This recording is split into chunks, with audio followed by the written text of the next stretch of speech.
नमस्ते दोस्तों, आज मैं आपको गणित के बहुत ही अच्छे सवाल सिखाऊंगा और इनको सीखना जरूरी है। ये सवाल सभी एग्जाम में आते हैं। वीडियो को पूरा देखना। चलिए स्टार्ट करते हैं। पहला सवाल, एक चिड़िया घर में खरगोश और कबूतर हैं।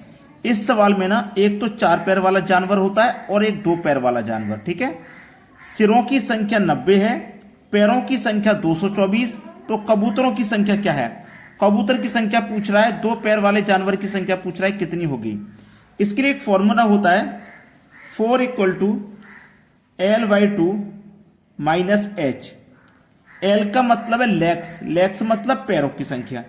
H का मतलब हेड, हेड मतलब सिर की संख्या, ठीक है। चलिए, अब ये 4 के बराबर है ना, तो 4 के बराबर का मतलब है इस फॉर्मूले से जो आंसर निकल के आएगा वो 4 पैर वाला निकल के आएगा, ठीक है। तो 4 बराबर लेग्स कितने हैं? 224 हैं, डिवाइड बाई 2। H 90 है हेड, ठीक है। 2 से कटा दूंगा, 224 को 112 बार कटेगा। 4 बराबर 112 माइनस 90, तो 4 बराबर 112 में से 90 को माइनस कर दो तो कितना बचेगा भैया? 22 बचेगा। तो इसका मतलब यह है कि 4 पैर वाला जानवर 22 है। तो जितने सिर होंगे टोटल जानवर उतने ही होंगे। तो 90 सिर हैं, तो खरगोश और कबूतर मिला के 90 जानवर हैं। टोटल जानवर 90 हैं, जिसमें से 4 पैर वाला मतलब खरगोश आपके 22 हैं।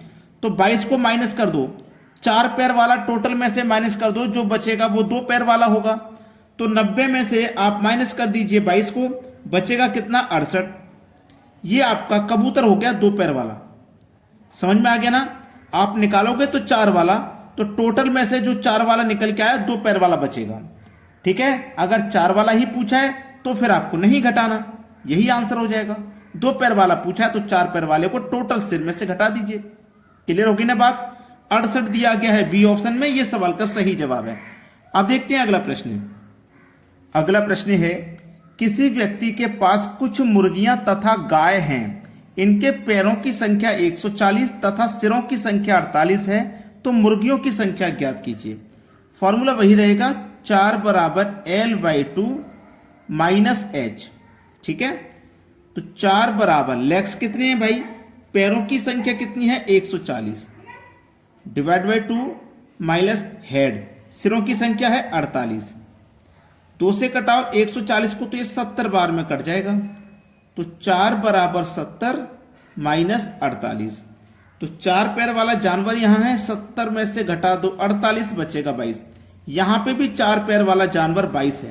पूछा क्या है? मुर्गियों की संख्या। मुर्गियों की संख्या मतलब 2 पैर वाला जानवर पूछा है। तो आपके पास सिरों की संख्या कितनी है? 48 है। इसमें से क्या करो? 4 पैर वाला जानवर माइनस कर दो 22 को, बचेगा 2 पैर वाला।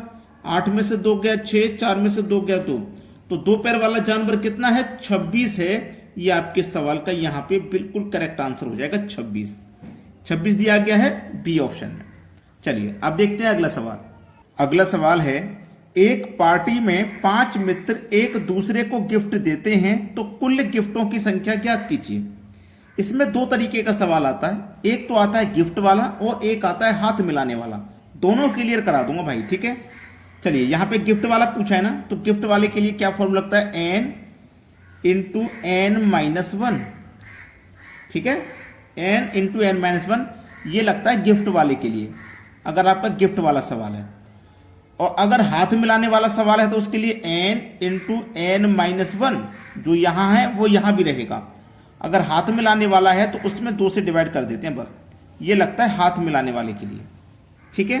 चलिए, n की वैल्यू कितनी है? 5 n की वैल्यू 5, 5 में से घटा दो 4, 5 चौके 20। यहां पे सही जवाब 20 आ गया। गिफ्टों की संख्या हो जाएगी 20, ठीक है। अगर यही सवाल हाथ मिलाने वाला होता तो n का मान 5 × 5 में से गया 4, डिवाइड बाई 2। 2 से 2 कट जाता 2 बार में, 5 दूने का 10। तो ये 20, ये 10। तो देखो, गिफ्ट वाले में और हाथ मिलाने वाले में फॉर्मूला वही है। अगर हाथ मिलाने वाला रहेगा तो वो आधा हो जाएगा। तो देखो, गिफ्ट वाले का आधा हो गया हाथ मिलाने वाला। अब इसको समझते हैं।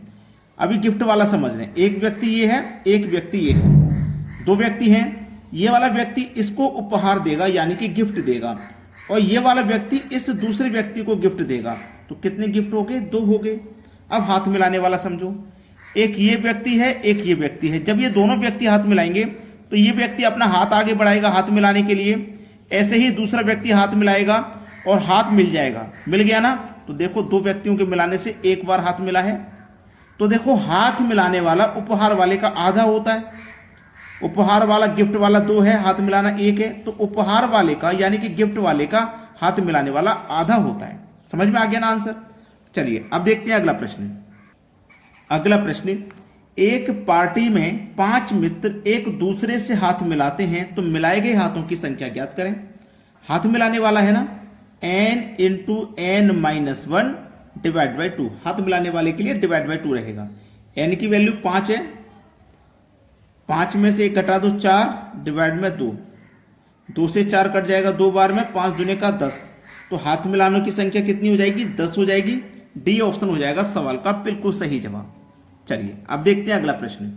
अगला प्रश्न है, यदि 43 की पावर 45 प्लस 5 को 44 से भाग दिया जाए तो शेषफल क्या बचेगा? अच्छा सवाल है, बेहतरीन क्वेश्चन। देखो आपके पास दिया गया है 43 की पावर 45, तो आपको करना क्या है? जब आपको पावर सम दी जाए, जैसे यहां पे जो पावर है अगर वो सम दी जाए तो पावर आपको 2 रखनी है, और 2 रखने से अगर नहीं आंसर आए तो फिर पावर 4 रखनी है। ऐसे ही अगर पावर विषम की बात हो, अगर पावर विषम दी जाए तो पावर पहले 1 रखिए, 1 रखने से आंसर नहीं आए तो 3 रखिए। ठीक है, अब हमारे पास पावर विषम है तो पावर हम 1 रखेंगे। 43 की पावर 1 प्लस 5 डिवाइडेड बाई 44। ठीक है, 43 की पावर 1 का मान 43 होता है, उसमें 5 जोड़ दो, 43 में जोड़ दो 5, तो ये हो जाएगा भाई 48। ठीक है, डिवाइड बाई कितना? 44।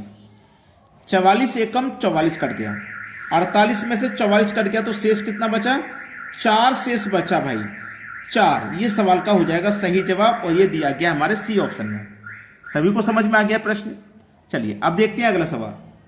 अगला सवाल, 2 की पावर 20 गुने 5 की पावर 10 गुने 8 की पावर 4 में अभाज्य गुणनखंडों की संख्या क्या है? अच्छा सवाल है ये। ऐसा सवाल कभी भी रहे तो एक बात याद रखना, जैसे ये 2 है तो 2 के गुणनखंड क्या बनेंगे? 2 एकम 2। 5 के गुणनखंड क्या बनेंगे? 5 एकम 5। और 8 के गुणनखंड क्या बनेंगे?